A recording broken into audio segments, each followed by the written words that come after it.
Buenas noches. Bienvenidos a Conteo Regresivo Final. La noche de hoy vamos a hablar de la película The Breakfast Club. The Breakfast Club de 1985. Una película de culto. Una película que marcó una generación. El Club de los Cinco se llama. El Club de los Cinco en español. The Breakfast Club. Año 1985. Dice Wikipedia, es una película para adolescentes. Una película para adolescentes, imagínense. Que está en este momento esta película está rankeada Art. Art significa que solo la pueden ver adolescentes si están acompañados por un adulto. Es decir, no es una película para adolescentes, es una película ya para adultos. Se le considera en este siglo XXI cómo van cambiando los tiempos. Digamos, en el siglo XX, en los 80, esta película era considerada para adolescentes, dice Wikipedia. Y ahora ya en el siglo XXI es art, lo que significa de que solo está para adultos, solo está rankeada para ser vista por adultos. Es la película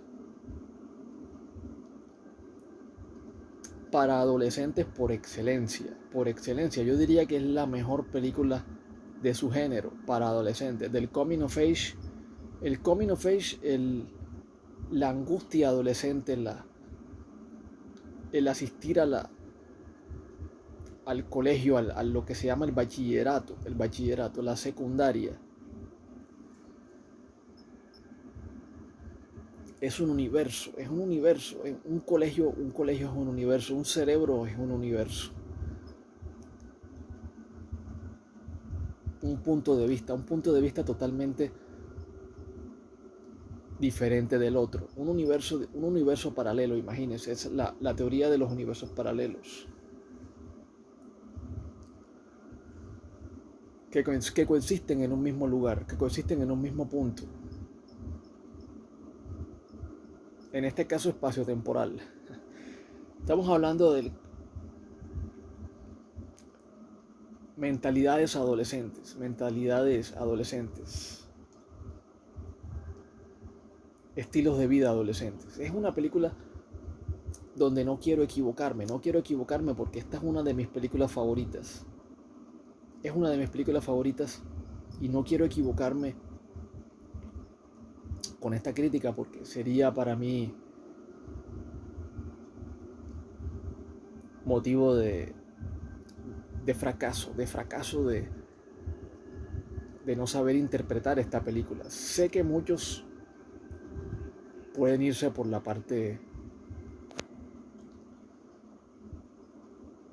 más superficial de la película.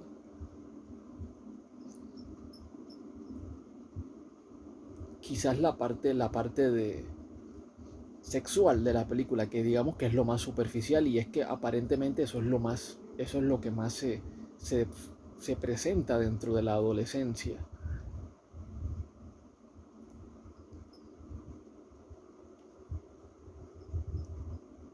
Pero no quiero hacer esta crítica que vaya por ese lado, porque al menos no profundizar demasiado por ese lado, porque ya eso es algo que se ha visto ya en decenas de películas ya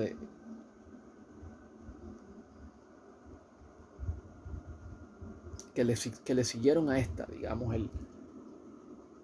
Pero lo que no quiero es equivocarme con esta película. No quiero dar una explicación demasiado superficial y superflua de lo profunda que es esta película. Es una película muy profunda. Y que es la película en la que no pasa nada, pero pasa de todo. En la película no pasa nada, pero pasa de todo. O sea, es como con una conversación, con un guión, con unas actuaciones. Es que ni siquiera hay una. Ni siquiera hay una. Hay un escenario que sea espectacular, es una simple biblioteca, amplia, bonita y todo, pero es una simple biblioteca de un colegio, ni siquiera es una biblioteca pública, es una biblioteca de un colegio.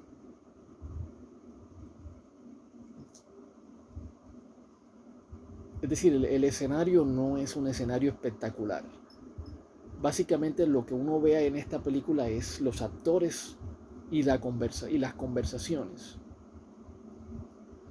No es una película gráfica, no es una película gráfica.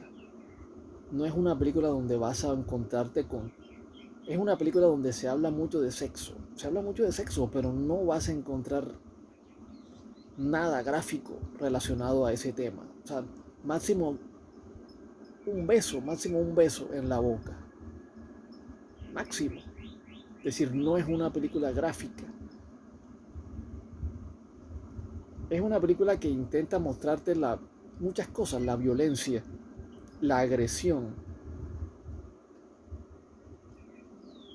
el sexo, pero son cosas que no se muestran de manera gráfica en la película. Siempre están que se pelean, que se pelean. Lo máximo que uno ve es que un personaje tira al otro al piso. Un personaje tira al otro al piso, no lo tira duro, ni siquiera suavemente al piso, y el otro lo amenaza con pegarle una puñalada con una navaja. Y eso es lo máximo de violencia que uno ve. La verdad es que no. Lo demás son simples agresiones verbales. Se ve mucha agresión verbal.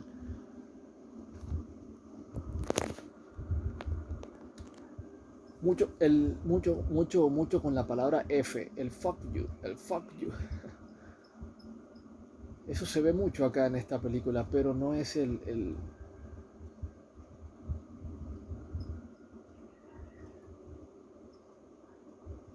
no es una película gráfica, repito, aparte del lenguaje. Yo diría que el lenguaje y las temáticas son las que hacen que la película sea restringida para niños, o sea, y para adolescentes. O sea, es básicamente una película para adultos. Esta película se convirtió en una película para adultos con el paso del tiempo. Pero es la película para adultos que ningún adolescente se debe perder. Considerando que tenemos películas ya como... Esta película inspiró toda una serie de películas que son mucho más gráficas y mucho más vulgares, como por ejemplo American Pie. American Pie es una saga de películas, bueno, y obviamente, es decir, si no quieres ver una película que con clase, una película con guión, una película que esté hecha para pensar, si no quieres pasar directamente a la parte gráfica, entonces te puedes ver American Pie, la saga, esa saga, o la primera al menos, que fue la que yo vi. Yo creo que nada más vi la primera y la segunda, ya después ya no vi más. Pero esta película es una de mis favoritas, digamos. Es muy inteligente, es una película muy inteligente, es una película que está hecha para tocar toda la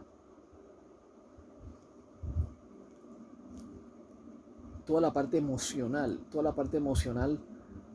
para recordarte que somos seres humanos, que somos iguales, pero a la vez somos tan diferentes, a la vez la filosofía de los padres es algo que influye mucho en el niño. La filosofía de los padres, la política de los padres, la forma de ver el mundo de los padres, si su forma es liberal, si su forma es más conservadora, si su filosofía es más liberal, si su filosofía es más conservadora, si son personas con cierto éxito social, si son personas que tienen dinero, son personas con dinero, son personas adineradas o son personas pobres, son personas con baja educación o con una alta educación. Todas esas cosas inciden en la crianza de los hijos. Los hijos al final terminan siendo un reflejo de la sociedad que tenemos, pero a la vez con responsabilidad directa de los padres. ¿Qué es lo que los padres han hecho mal? Los padres le han pegado a los hijos, han golpeado, han maltratado, han torturado a los hijos, les han dado una educación liberal, por el contrario, les han dado una educación liberal, los han malcriado o los han dejado que los niños hagan lo que se les dé la gana.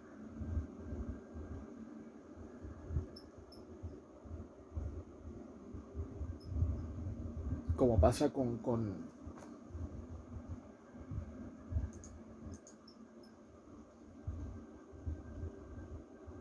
John, John Bender, John Bender, Bender. Digamos, siento que estoy pisando en un terreno peligroso con esta película, porque es una película de culto, es una película que es de mis favoritas y es una película que tiene muchas capas, tiene mucha profundidad, y es complejo hablar de la película sin meterme en temas en los que no me quiero meter. Se nota que uno de los temas principales de la película, aparte del tema sexual, del tema crianza de los niños, de los jóvenes, del tema generacional, es un tema generacional, la generación que se va, que es la generación de personas mayores a 50 o a 60, que es la generación que está gobernando al mundo. Si ustedes se fijan, los presidentes de los principales países tienen más de 50, 60 años. Los reyes de Europa,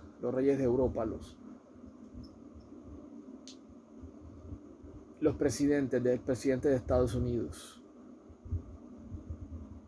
ministros, primeros ministros, congresistas, la mayoría tienen más de 50, de 60. Son las personas que gobiernan al mundo, es la generación que está en el poder.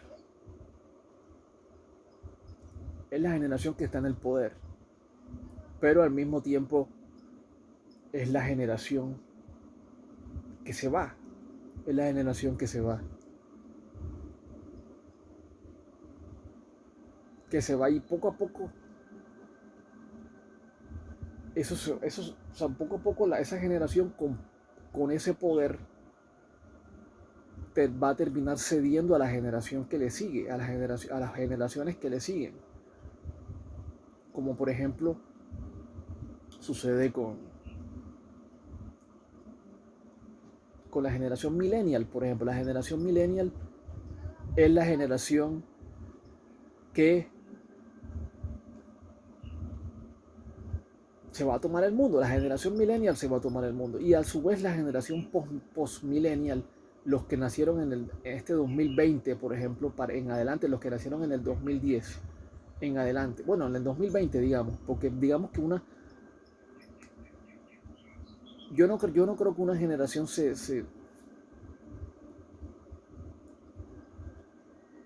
yo diría que son más o menos 20 años para que haya un cambio generacional, de una manera intelectual, de una manera institucionalizada, de una manera, digamos, instrumentalizada, no, de una manera, un cambio mental generacional, pero de una manera de pensamiento, de ideología, esa es la palabra, de ideología. Se necesitan como 20 años aproximadamente. Como 20 años aproximadamente para que haya un cambio generacional de mentalidad, de ideología.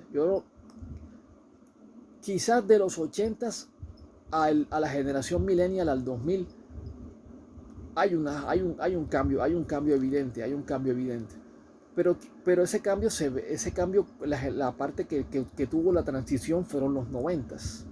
Los 90 sirvió de transición para llegar a la generación millennial. Los que nacieron en los 90 y los que vivieron en los 90 tuvieron que están mucho más cerca de los millennials y comprenden mucho más a los millennials que los que nacimos en los 80s y los que nacieron en los 70s. Y mucho menos los que nacieron en los 60s, o sea, y en los 50s. O sea, digamos que, la generación de los 80s está mucho más distante que la generación millennial. La de los 90 está mucho más cercana, es una generación más de transición hacia lo que fue la generación millennial. Digamos que los 80 están más cercanos a los 70. En cambio, los 90 creería yo que están más cercanos a los millennials. Creo que la generación de los 90 es más parecida a la millennial.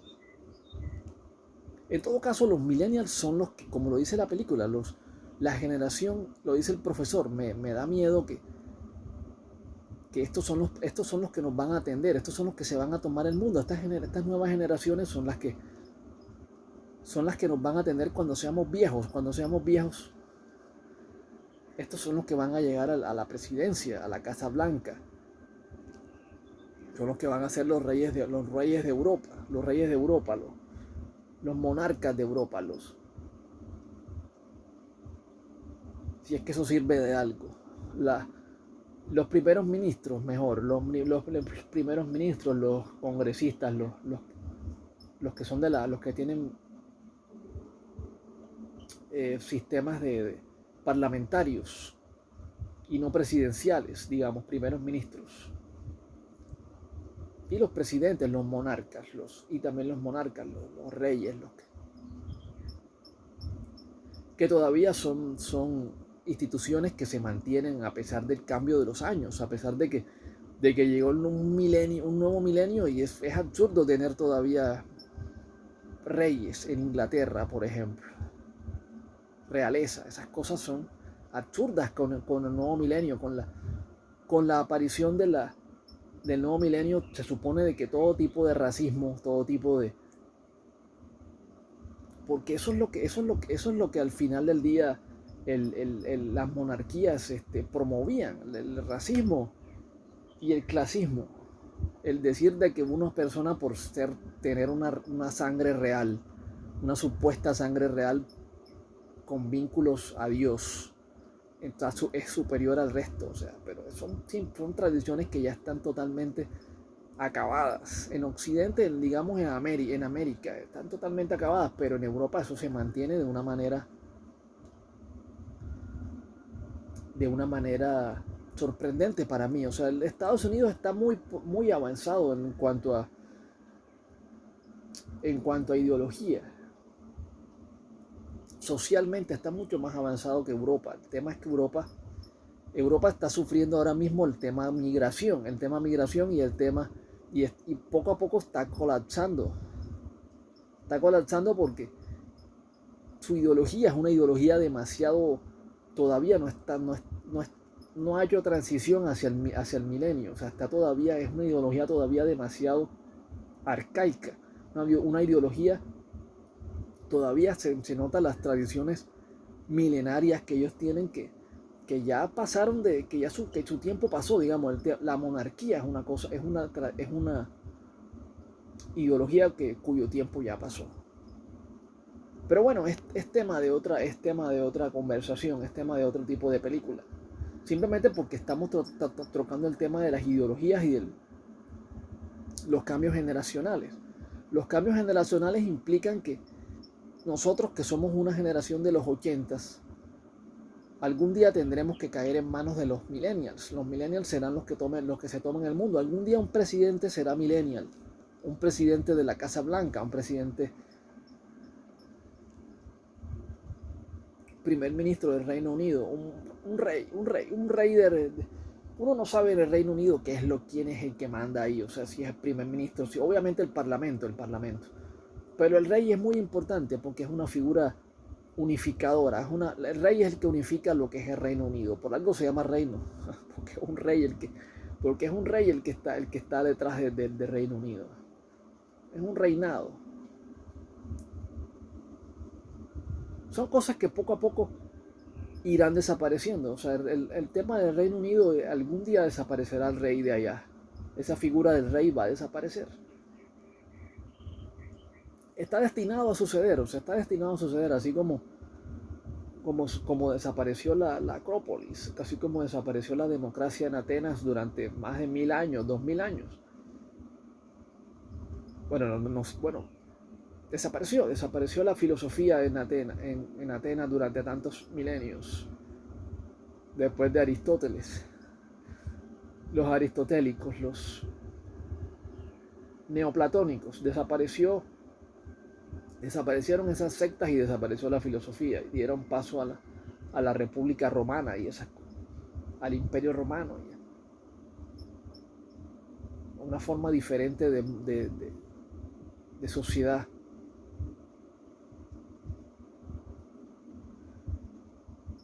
Y bueno, me he metido en temas un poco espinosos, pero es porque esta película está llena de temas espinosos. O sea, esta película es una película de adolescentes, sí, pero toca temas que son tan profundos.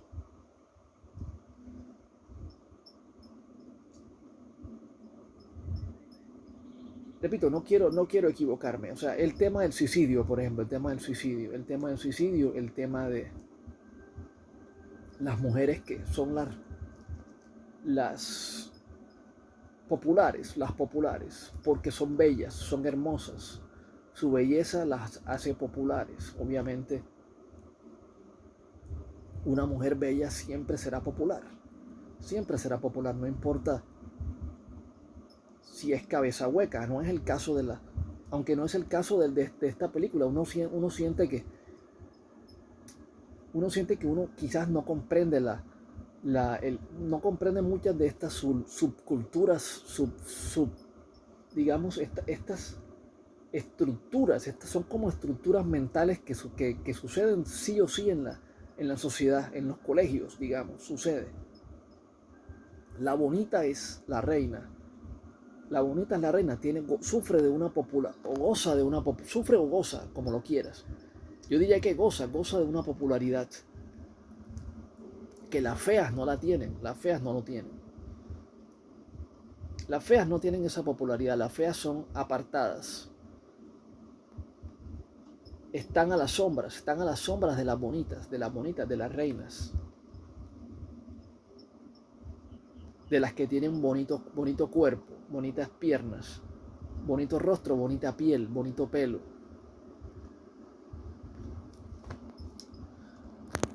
Es una de las subculturas que existen en los colegios, en la sociedad.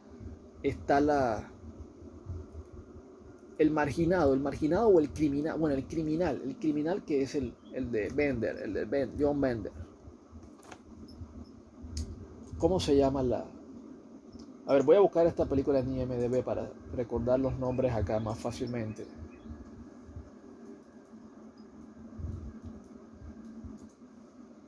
A ver si soy capaz de encontrar esto. The Breakfast Club. 7.8 en IMDb, un puntaje bajo. Me esperaba un 8.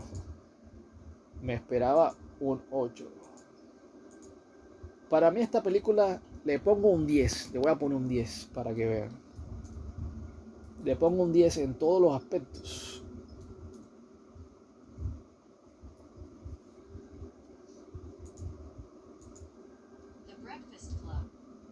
El Club del Desayuno se llama, el Club del Desayuno. Esa es la traducción literal de la película. The Breakfast Club. The Breakfast Club. The Breakfast. The Breakfast Club. The Breakfast Club. The Breakfast Club. The Breakfast Club. 7.8 en IMDb. Repito, me parece un puntaje bajo. Molly Ringwald. Esta es la que hace a Claire, el personaje de Claire.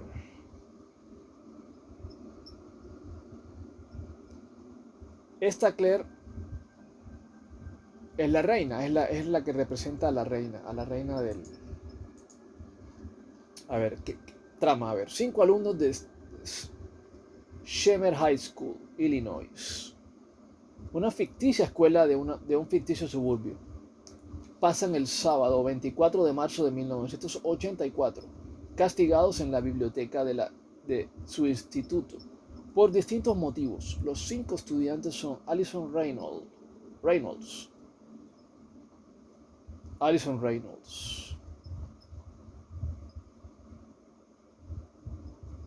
Andrew Clark, Emilio Estevez es Andrew, John Bender, que es Judd Nelson, Brian Johnson como el cantante de AC/DC, Anthony Michael Hall. Supongo que le habrán puesto ese nombre por el cantante de AC/DC. Supongo, aunque AC/DC, este cantante apenas y estaba apareciendo en AC/DC. No sé si el Back in Black en qué año se hizo, a ver. O a menos de que Brian Johnson sea un nombre muy común en los Estados Unidos. Es posible también. Como Smith y Johnson son apellidos muy comunes, me imagino, en los Estados Unidos. Brian Johnson, a ver. Back in Black, a ver, Back in Black cuando se publicó.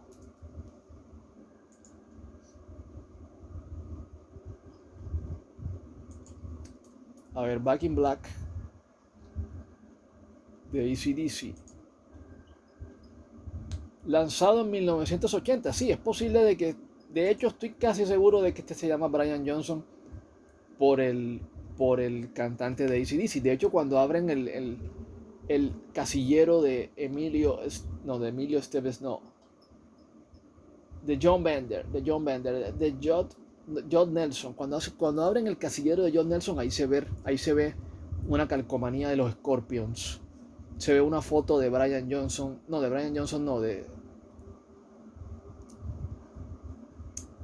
¿cómo se llama? El del guitarrista de AC/DC, ¿cómo se llama?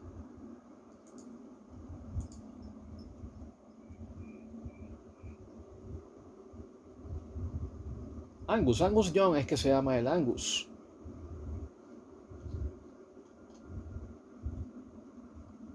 Angus Young, sí, correcto, Angus Young. Ahí se ve una foto de Angus Young, creo que se ve una foto de Robert Plant, guitarrista de Led Zeppelin. Si no es creo que se ve alguna referencia también a los Dean Lisi, a los Dean Lisi, a los Scorpions. A Judas Priest, creo que se ve una foto del guitarrista de Judas Priest. Es decir, el Judd Nelson le gustaba el heavy metal.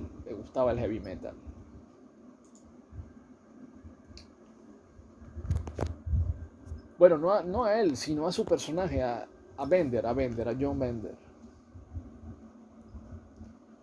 No tienen nada en común. Quienes en un principio no tienen nada en común. Es cierto, en un principio están como peleándose. Cuando la película empieza, los primeros 10 minutos de la película son muy caóticos. O sea, te hace pensar de que esta película va a ser un fracaso rotundo. Pero la película poco a poco te va ganando hasta que el guión de la película está tan bien hecho, está tan bien escrito que tú quedas maravillado al final. Al final de la película tú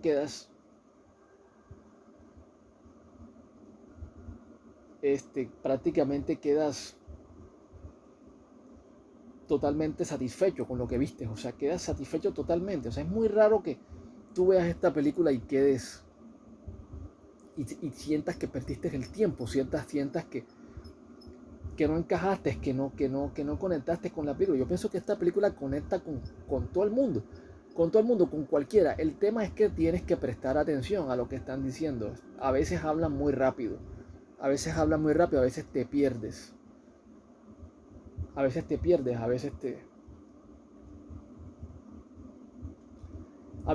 en las malas palabras uno se queda pensando en las malas palabras, en el prick, asshole, fuck you, you are an asshole, you are a prick, fuck you. O sea, ese tipo de cosas a veces hacen que uno, cuando el guión tiene un vocabulario así tan fuerte, tan sucio, Y a veces las imágenes son sucias también, o sea, uno se pierde, uno se queda pensando en esa imagen como impactado, pero y siguen hablando y siguen hablando. Es una película donde siempre están hablando y uno se pierde. Prácticamente no hay tiempo para pensar, o sea, tienes que estar 100% concentrado en la película, viendo la película. Porque si te quedas pensando, bueno, le dijo you are an asshole, le dijo you are a prick, le dijo fuck you, le dice estas palabras, se dicen estas palabras entre ellos, se dicen esto, se ofenden, se lanzan ofensas. Es una película donde se lanzan muchas ofensas porque la película no trata de no trata de maquillarte lo que es el instituto, el bachillerato, la preparatoria, la secundaria. Esta película no trata de maquillarte lo que es la secundaria. Al contrario, lo que trata es de mostrarte lo cruda que es la secundaria. Lo cruda, lo compleja que es. O sea, cuando una persona se suicida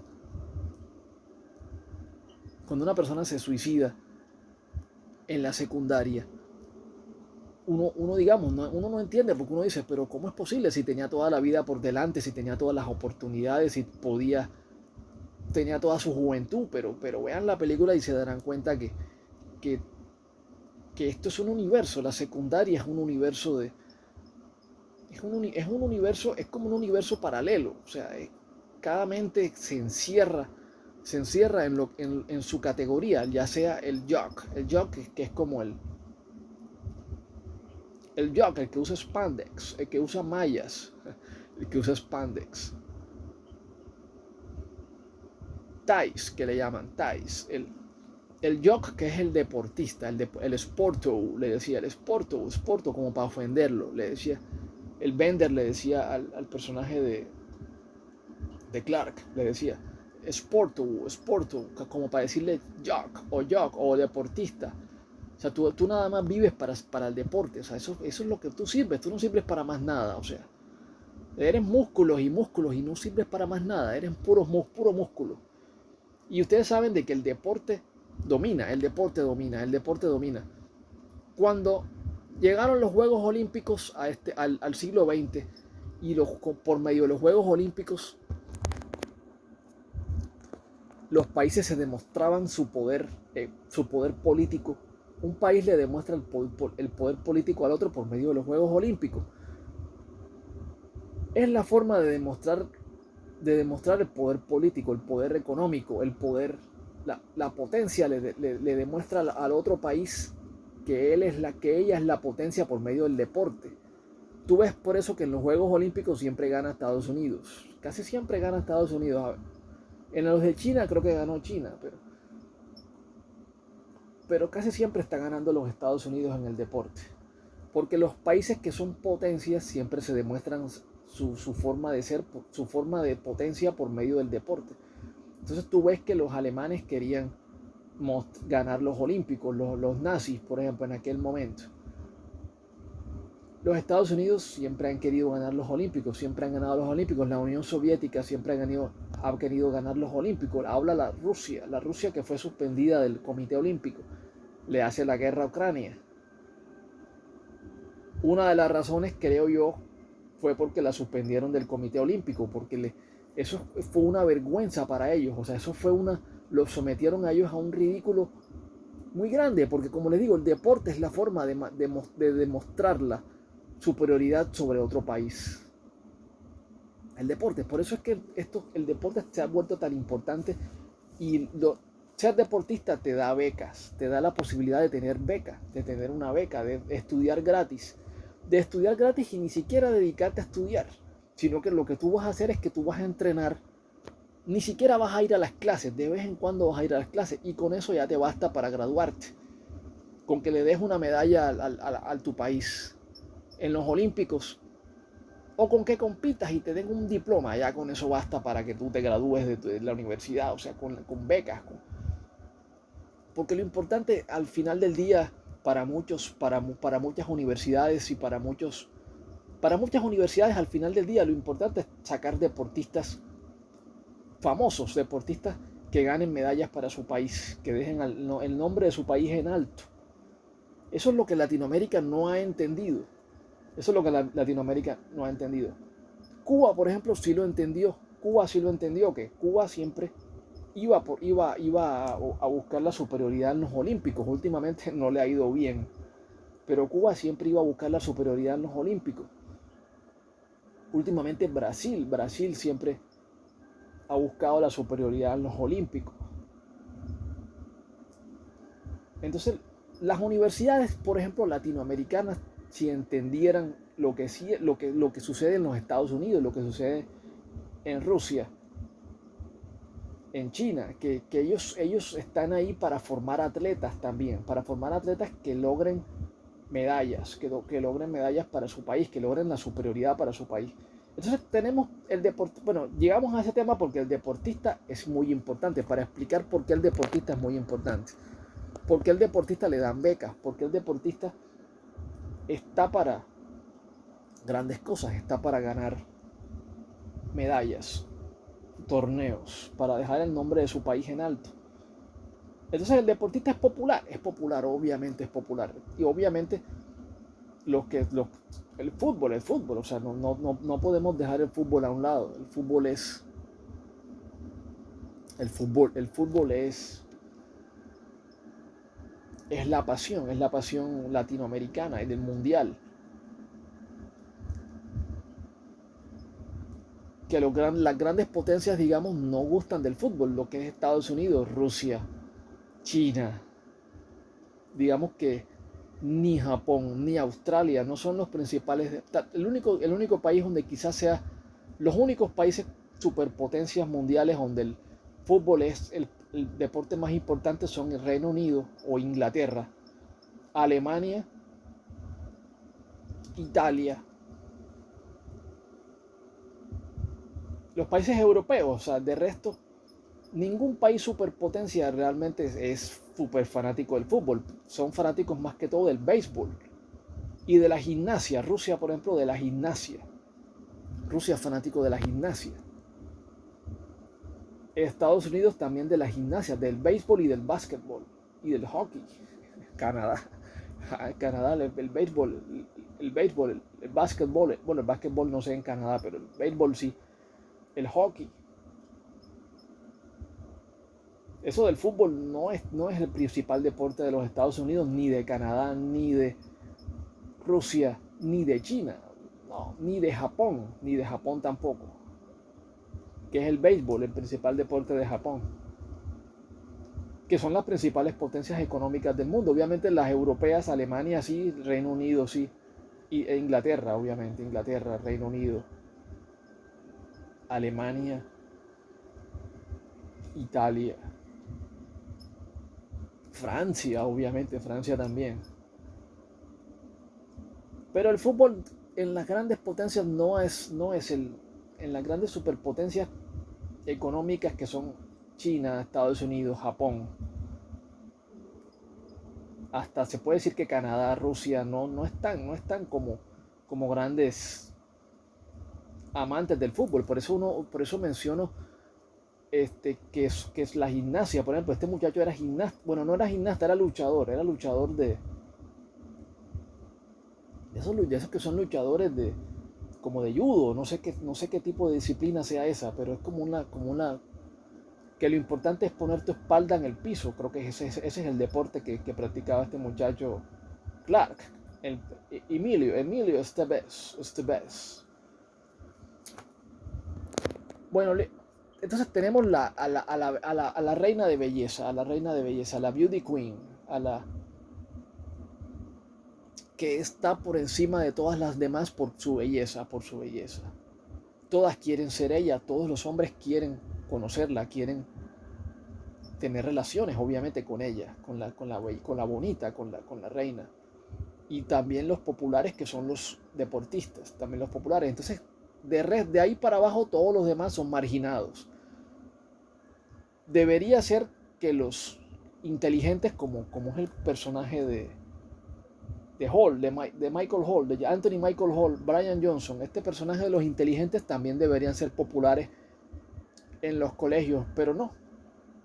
Eso solamente pasa en las universidades, donde ya los inteligentes pasan a ser más populares que en el colegio, pero en el colegio no, en el colegio todavía ser un nerd es un problema, ser un nerd es un problema, es enfrentarte al bullying, es enfrentarte a ser marginado, a ser tomado como un sapo, el sapo que llaman en Latinoamérica, el sapo. Yo pienso de que todos en el colegio siempre estaba el sapo que era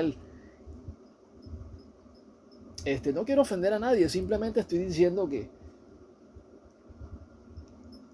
estoy tratando de explicar una situación, o sea, la situación del intelectual. El intelectual siempre tendía a ser el sapo del salón, el que estaba siempre detrás del profesor, pidiéndole que pusiera tareas, pidiéndole que pusiera, que explicara de nuevo, que explicara mejor, o que era el que siempre le recordaba las tareas al profesor, siempre lo eximían de los exámenes, lo eximían de los exámenes.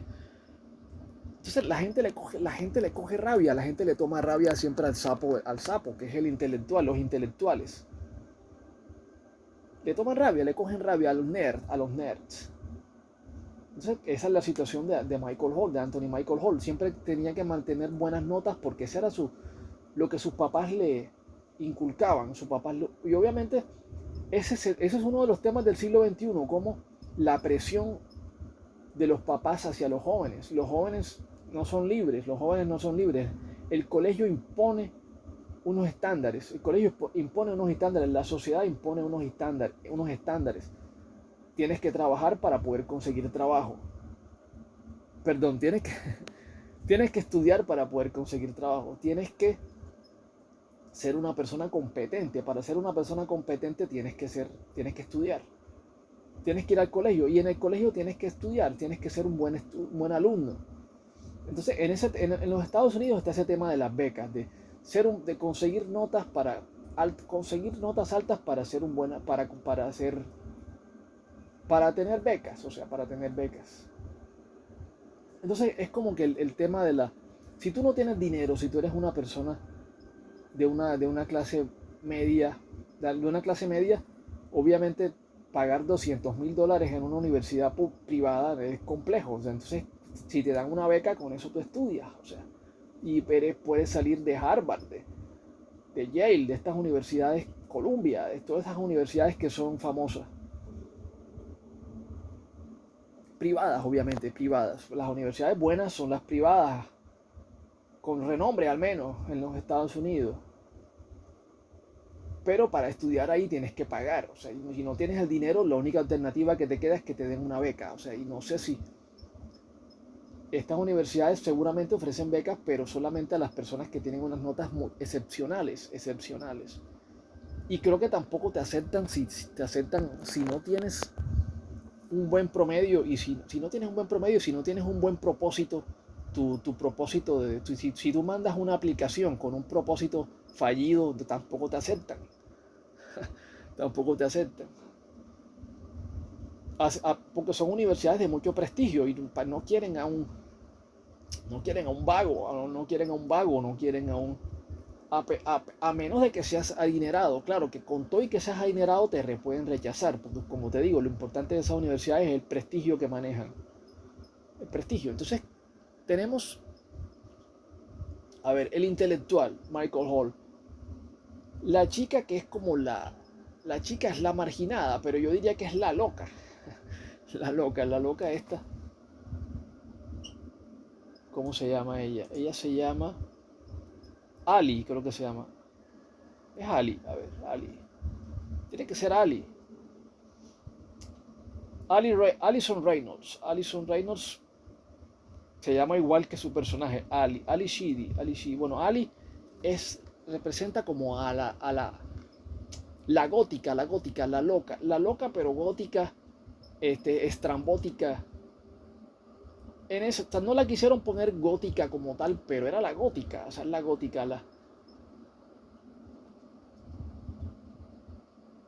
ese es otro subgénero, otra subcultura, la gótica, que es un tipo diferente. Obviamente no eres intelectual, porque, o sea, eres intelectual, pero no eres de las que estás en los clubes de física, de matemáticas, no eres de los que tienes las notas, las calificaciones súper altas, sino que eres una persona que tienes una personalidad bastante introvertida, es introvertida, pero se le nota todas sus traumas y en su forma de vestir, en su forma de ser, su maquillaje, el pelo, por ejemplo, el pelo siempre les tapa la cara, siempre tienen maquillaje en el rostro, se ponen tatuajes. En ese entonces como que no, el tatuaje todavía no estaba popularizado, pues. Entonces esas son prácticamente las subculturas que están en esta película. Y con el delincuente, que es el John Bender. El delincuente, que es el John Bender, que es como el, el que está al borde de la expulsión de del colegio, del colegio. Está al borde de la expulsión. Es el rebelde básicamente, es el rebelde sin causa. Es el rebelde sin causa porque... Pero uno lo entiende, uno llega a entenderlo, uno entiende de que el papá lo maltrata, el papá le apaga el habano, el cigarro es como el habano, o sea, le apaga, no le apaga un cigarrillo, o sea, le apaga un habano, o sea, que es como un cigarro, pero que esos que son gruesos, esos que fumaba Fidel Castro, ese es el habano, el cigar que le llaman, le apaga un cigarro en el brazo y le deja la cicatriz. Digamos que abre un poco el tema del abuso de los padres hacia los hijos.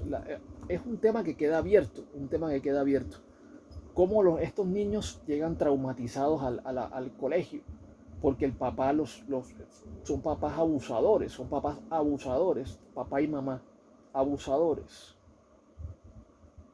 El tema de los papás es un tema que también está en la película, pero es un tema que más que todo es de conversaciones.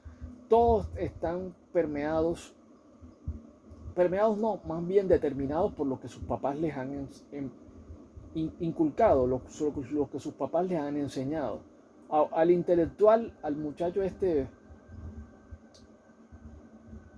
Anthony Michael Hall, a Brian Johnson le han inculcado que sea un estudioso, que busque siempre estudiar, aprender, sacar notas altas. De hecho, cuando llega el personaje de Brian Johnson al colegio, para cumplir el castigo, la mamá le dice, trata de estudiar, y el niño el muchacho le dice, pero ¿cómo voy a estudiar si esto es un castigo? Aquí se supone que uno tiene que estar quieto. Pero la mamá le dice, tienes que tratar de estudiar, intenta estudiar. O sea, siempre le está presionando para que estudie. El tema de que tú tienes que ser en la sociedad, ese tema de que en la sociedad solamente son exitosos los que estudian y los que se esfuerzan para lograr buenas notas. El tema de las notas, pues que el tema de las notas es un tema también que es polémico porque es la forma en la que tenemos de calificar, la inteligencia y el esfuerzo del estudiante, con las notas, con las calificaciones. Entonces tú puedes estar poniéndole una calificación mala a un estudiante y vamos a ver que el estudiante es brillante, es inteligente, es un genio. Es posible que el estudiante sea un genio, solo que es un genio incomprendido, o sea, no logra encajar en el colegio, no logra encajar y por eso siempre está sacando malas notas, como supuestamente le pasaba a Einstein. Y muchos grandes genios dejan la universidad, como la mayoría de los grandes genios modernos, como Zuckerberg, Bill Gates, Steve Jobs. Grandes genios que simplemente no encajaron en la universidad, eran genios que quizás no estaban para ser institucionalizados. Pero por eso es el tema de las calificaciones. Cómo las calificaciones lo que hacen es que ponen una presión sobre el estudiante.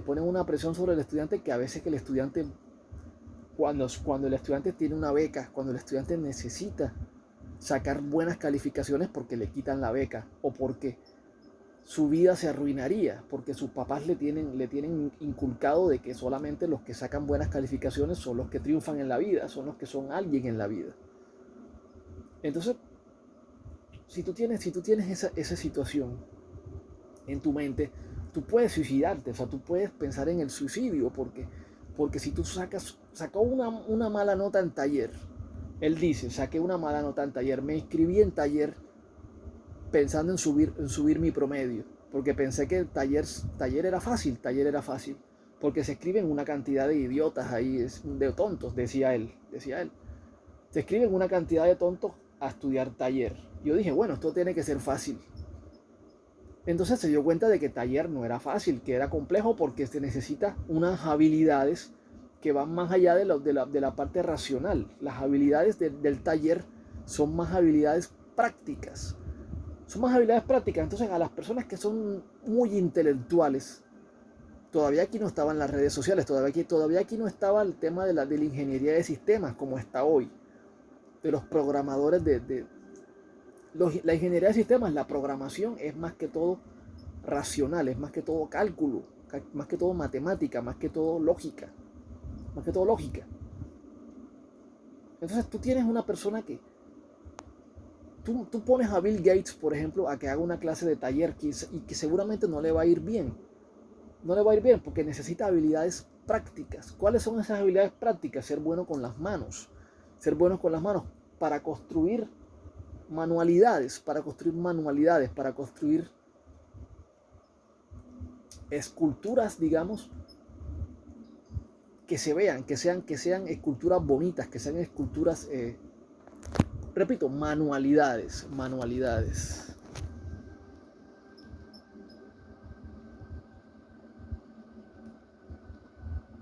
Y el muchacho le fue mal en la clase de taller, lo reprobaron. Tenían que hacer una lámpara con un sistema eléctrico, que funcionara. Pero el muchacho, en un elefante, tenían que hacer un elefante como de esos de porcelana. Y dentro del elefante estaba la lámpara, la parte eléctrica. Y el muchacho no pudo hacerlo. No pudo. A pesar de que era experto en matemáticas, en física. No pudo hacer la parte eléctrica. Y el elefante no le prendió. Y como no le prendió la parte eléctrica, no le encendió el foco del elefante por adentro. Entonces, como no le encendió, lo reprobaron, le pusieron una F. No sé si esa F significa fail o qué significa esa F. Esa F es como que reprobado. Entonces él decía de que él intentó, en un principio dijo que él intentó suicidarse con una pistola, que llevó una pistola y por eso fue que lo castigaron. Pero obviamente eso no fue así. En realidad aunque es una parte que queda ambigua, al final del día tú sientes que bueno, que él habla del tema de las pistolas, el tema de los jóvenes, que eso es un tema muy grande, que esta película apenas y toca, que es el tema de las armas y cómo los niños en los Estados Unidos consiguen armas fácilmente y pueden llevar esas armas un día al colegio y matar a sus compañeros, y matar a sus profesores. Matar a sus compañeros, o sea, cosas que suceden en los Estados Unidos, masacres terribles que han ocurrido allá, masacres horrendas, masacres que muestran cómo el fracaso del sistema adolescente, del bachillerato, de la secundaria, del high school, porque eso sucede siempre en las secundarias, en el bachillerato, en el high school. Siempre suceden esas masacres, básicamente es en el high school, en las preparatorias, en las secundarias. Difícilmente ocurren en las universidades, aunque han ocurrido en las universidades. Ocurrió en esa universidad de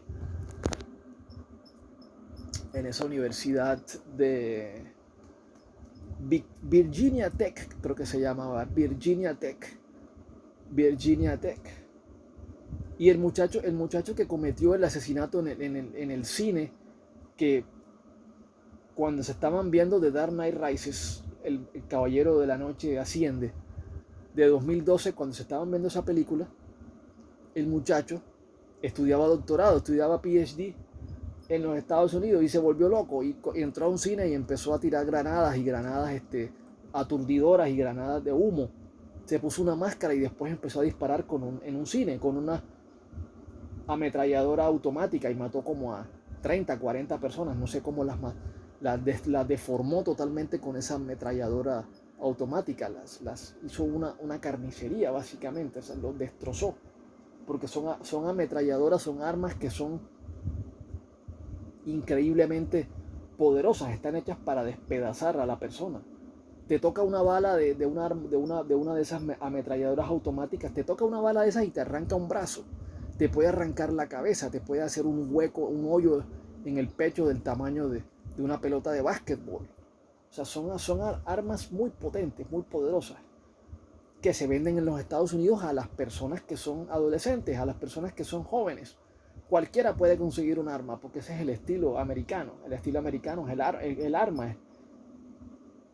es el evitar a toda costa la anarquía, el evitar a toda costa una dictadura. Es para evitar una dictadura, para evitar que los Estados Unidos sean invadidos.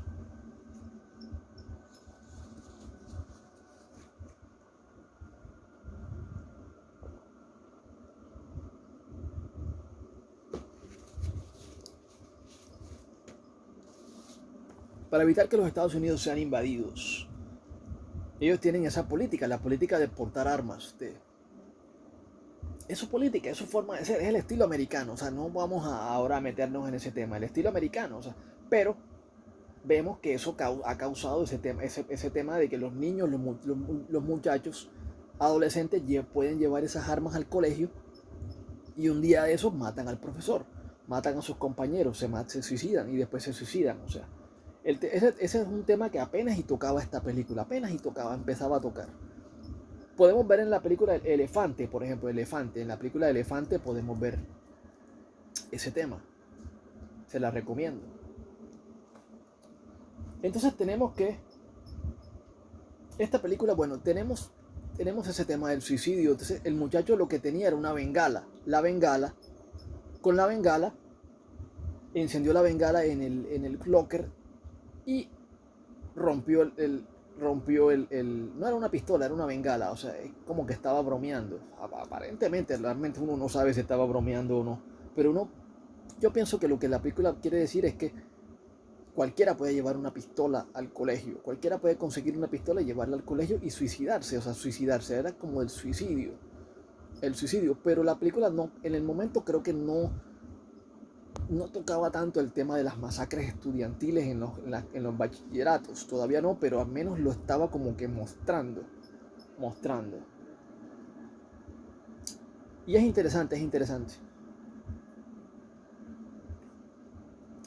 La presión, cómo la presión puede destruir a un muchacho brillante, a un joven brillante, a una persona brillante que le puede hacer mucho bien a la sociedad, como la presión, cómo se le aplica presión a estos jóvenes, a estos muchachos en el colegio. Yo pienso que a todos nos pasó. Yo, por ejemplo, estaba en un colegio militar y todos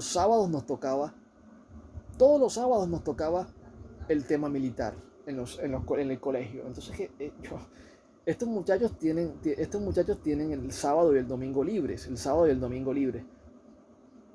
Yo no los tuve libres. O sea, yo durante muchos años nunca tuve el sábado libre. Siempre estaba ocupado con el tema militar, por ejemplo.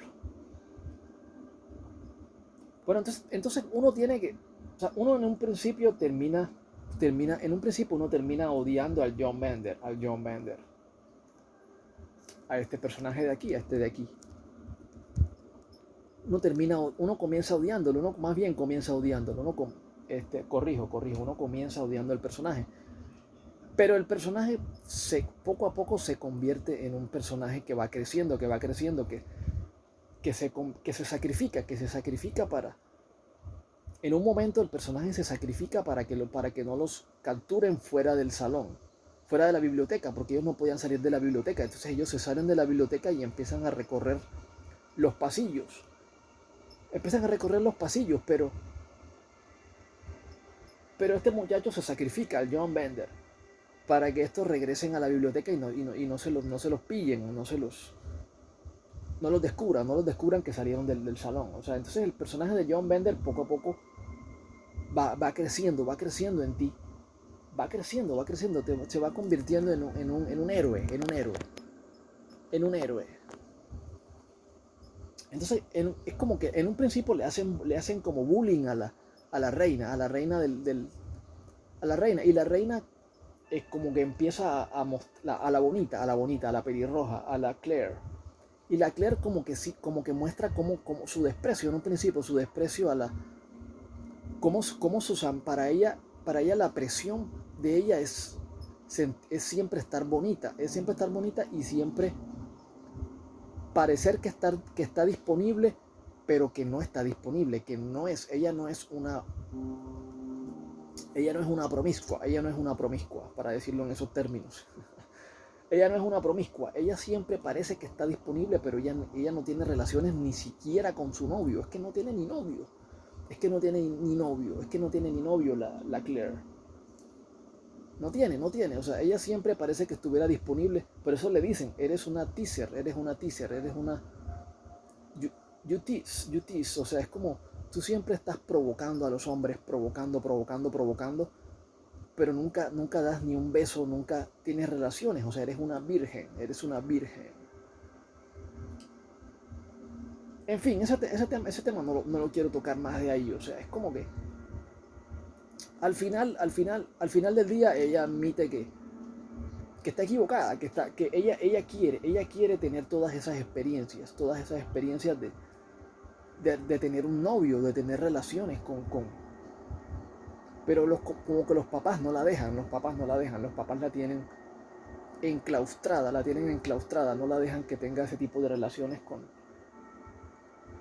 que tenga un novio, que tenga nada de eso, no la dejan.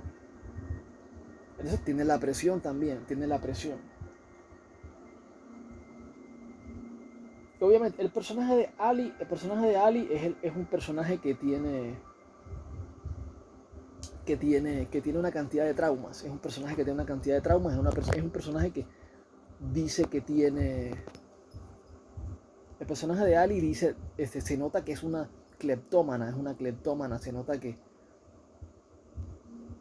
es cleptómana, que roba porque le gusta. Que ese es su método de escape, que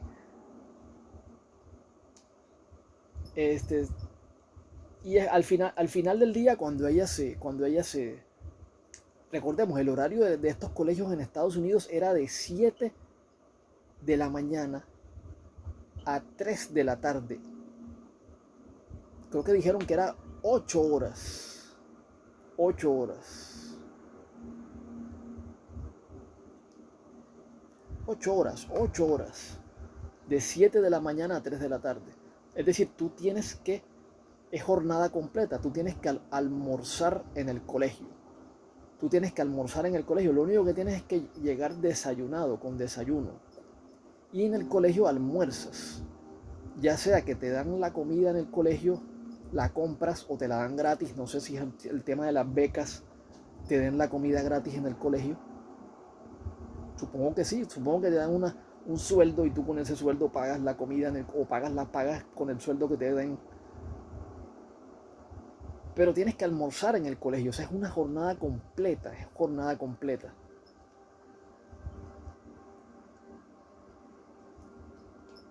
Entonces todos ahí llevan su almuerzo, o sea, la reina lleva sushi, la reina se supone que es el estereotipo de la millonaria, la que no se mezcla con la clase baja, millonaria que no se mezcla con la clase baja, con los feos, con los impopulares, con los góticos, no, esta es la bonita que siempre está por encima de todas las demás, por encima de todos los demás. Entonces esta reina de belleza, esta mujer porrista o como se llame, la popular, tiene esas circunstancias que al final del día se termina enamorando del John Bender, o sea, se atraen, se gustan, porque el uno tiene lo que la otra no tiene.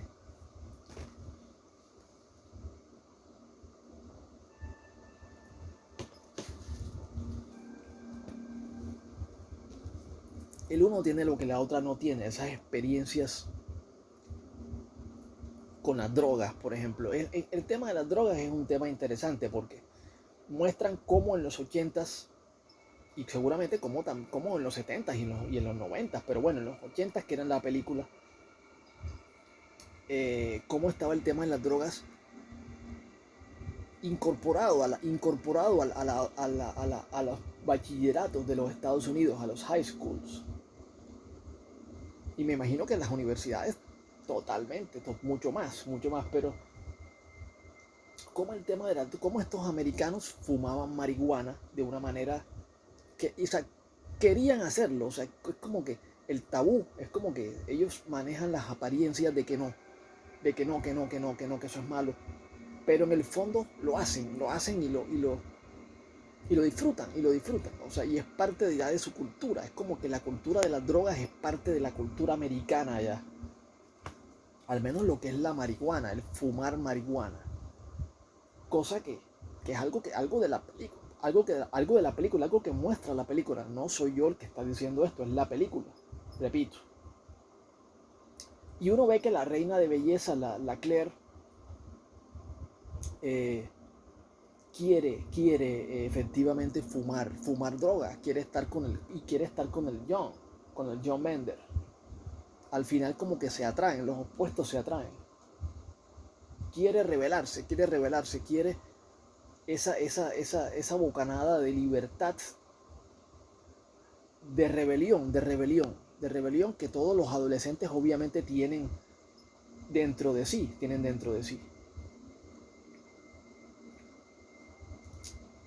Entonces, creo que esta película es un 10. Creo que esta película es un 10, fácilmente es un 10. El profesor lo que representa, Richard Vernon lo que representa es la institucionalidad, cómo las generaciones se van pasando y cómo las generaciones no se entienden entre ellas, cómo no se entienden entre ellas. Entonces, ellos tenían miedo de no convertirse en sus papás. No queremos convertirnos en nuestros papás, pero ellos decían, es natural, todos nos terminamos convirtiendo en nuestros padres, o sea, entonces terminamos educando a nuestros hijos tal cual como nuestros padres nos educaron a nosotros. Entonces ellos no querían convertirse en sus padres, no querían ser, pero es que es la sociedad la que obliga, la sociedad es la que obliga a, la sociedad es la que obliga a que los padres se comporten de esta manera. Es la sociedad americana sobre todo, esa sociedad competitiva, esa sociedad capitalista. Y entonces, ¿qué pasa? Que a esa sociedad se le ven las costuras. Esa sociedad, esa sociedad, por ejemplo, en el tema de la drogadicción, esa sociedad se revienta, esa sociedad se libera, se revela con el tema de las drogas. Siempre van a estar los que se rebelen, los que buscan nuevas experiencias, los que buscan salirse de los estereotipos, pero que al final del día terminas cayendo en el estereotipo. El John Bender era un estereotipo también, a pesar de que buscaba salirse del estereotipo, cae en el estereotipo del delincuente, del rebelde, sin causa, del vago, del punk, del heavy metal, del heavy metal. Entonces tenemos el vago, la reina de belleza, el deportista, la gótica y el intelectual, el nerd. Esos son los estereotipos, los 5 estereotipos que maneja esta película. Digamos que esta película no tiene al afroamericano, falta el afroamericano. Esta película es para el adolescente blanco, representa el adolescente blanco americano. El adolescente blanco americano, el alemán, el judío alemán o el alemán. Eso es lo que representa esta película. A pesar de que Emilio Estevez se pueda pensar que es latino, pero uno no puede pensar que ese Emilio Estevez sea latino. O sea, es un hombre blanco americano. Andrew Clark, y de hecho está interpretando a un Andrew Clark, un americano, o sea, no un latino. Entonces, en esta película no se ve ni al latino ni al afroamericano, lo que se ve es al hombre blanco americano, al alemán, al judío alemán o al alemán, que representa la médula espinal de los Estados Unidos, la médula espinal blanca del blanco americano. Entonces a esta película, repito, le pongo un 10, le pongo un 10. No sé si vamos a tener tiempo de ver opiniones. Opiniones. ¿Quién le pone un 1? Un 1 a esta película, a ver, ¿quién le pone un 1? Una de las películas más overrated movies, una de las películas más sobrevaloradas de todos los tiempos, dice aquí Rushington. Rushington le pone un 1.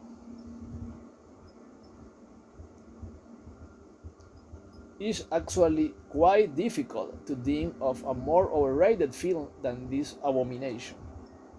From John Hughes. Bueno, este Reddington no la entendió. Dice que es una abominación. Le pone un 1. A ver. ¿Quién más le pone un 1? A ver. Todo lo que está mal en las adolescentes de los 80s. Dice aquí. Why not le pone un 1. Inexplicablemente alabada como un clásico de culto. When I first saw this atrocious film, it was the same age as the main characters. Cuando por primera vez vi esta película tenía la misma edad de los personajes principales, pero no la misma edad de los actores que la interpretaban. Judd Nelson looks all of his 26 years. Judd Nelson se ve como si tuviera 26 años, ¿cierto? Buena anotación. No parece un adolescente. Aquí el único que parece un adolescente. No, yo pienso que sí parecen adolescentes, o sea. Sino que Judd Nelson se ve bastante adulto. El que interpreta a John Bender. Parece de 26 años. It seems empty and utterly false. Parece falso, se ve vacía y falso. La película está en la televisión ahora mismo. Los personajes son imposibles que te gusten o que te interesen. Es lo peor que John Hughes ha escrito. Bueno, le pone un 1, Why Not. Estoy en desacuerdo con tu calificación, pero sí me parece que John Nelson parece como de 26 años cuando hizo esta película. One big cliché made up of lots of little clichés. Eric le pone un 1 también. Un gran cliché inventado de muchos otros clichés. Le pone un 1, bueno, está bien, ponle un 1. Otro que le pone un 1. Wonder Hearton. Y ellos llaman esto un clásico. And they call this a classic. Le pone un 1. Somebody actually wrote this. A lot of it seems improvised and not well. In fact, it almost seems like someone simple transcribed some bad improve and that became the script. Él dice de que esto parece más improvisación, que este guión parece más una improvisación que un guión escrito, bien elaborado. Bueno, Wonder Hearton le pone un 1. O Water Hearton le pone un 1. Ray le pone un 1. Awful, horrible, horrendo, awful, un 1. Ray. Clearly, this was made on either a really low budget or no money at all.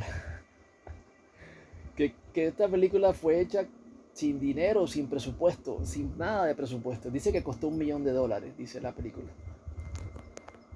De veras que la película, eso sí tiene, o sea, es una película que no parece, que no tiene escenarios, que está hecha en una biblioteca, básicamente, en unos pasillos. Es una película que no tiene un presupuesto para nada alto, pero tiene un guión muy interesante, muy bien hecho. Y representa a los adolescentes de los 80, que es lo más importante. Entonces tú le pones un 1, Ray, awful, que la película no tiene presupuesto, dice. Es uno. John Nelson looks like he's about 30. John Nelson se ve como si tuviera casi 30 años en esta película. Todo el resto se ve old enough to be high school college. Y el resto sí se ve como de la suficiente edad de estar en el bachillerato o en el college. Ali Sheedy is totally miscast as the lunar and crazy chick. Que Ali Sheedy no es el cast perfecto para interpretar a la loca y a la solitaria chica loca solitaria. Molly Ringwald seems to have always been cast as a Weimer in John Hughes films. Weiner.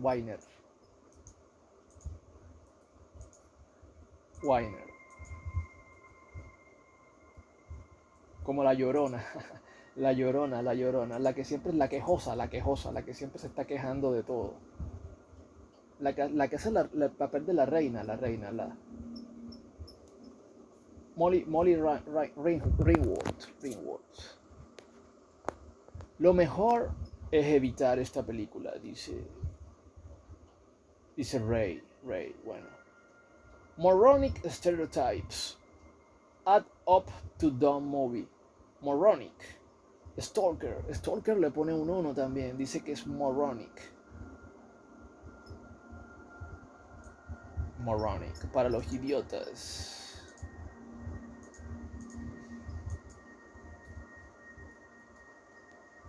Para los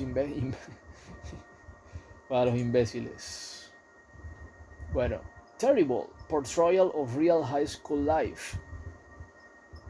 Serenade le pone un 1. Terrible representación del high school, de la vida del high school. Otra opinión, un 1. Yarbert le pone un 1. Lacking any good character development. Carece de cualquier buen desarrollo de personajes. Estoy en desacuerdo. Me parece que los personajes están bien desarrollados. Más bien tú no conectaste. Estos son los que no conectaron con la película. This is quite honestly the worst movie I've watched. The soundtrack is overrated, and the acting and writing are both very cliché. Eso sí es cierto, la película se siente muy cliché. Bueno, antes de terminar esta crítica, yo quiero decir que yo siempre fui muy fanático de esta película. Ya no puedo esperar. Can't Hardly Wait se llama esta película. Esta película fue mi Breakfast Club. Esta película fue como mi Breakfast Club para mí. O sea, esta película yo siempre me la veía. Esta película me la he visto como 20 veces. Me encanta esta película. Esta película es como el Breakfast Club, solo que esta película es gráfica. Esta película es gráfica el Breakfast Club. Y esta película es la que yo siempre he visto. Esta es una también de mis favoritas, de mi adolescencia. Esta es de mi adolescencia. Sin embargo, el Breakfast Club, yo diría que para mí es superior. Es una película que es superior en todo sentido. Pero si quieren ver una versión gráfica del Breakfast Club, vean esta película. Ya no puedo esperar.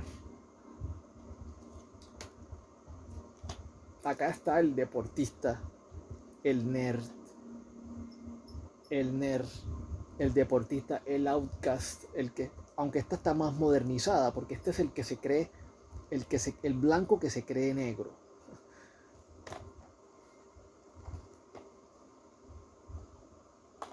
Vamos a ver si puedo.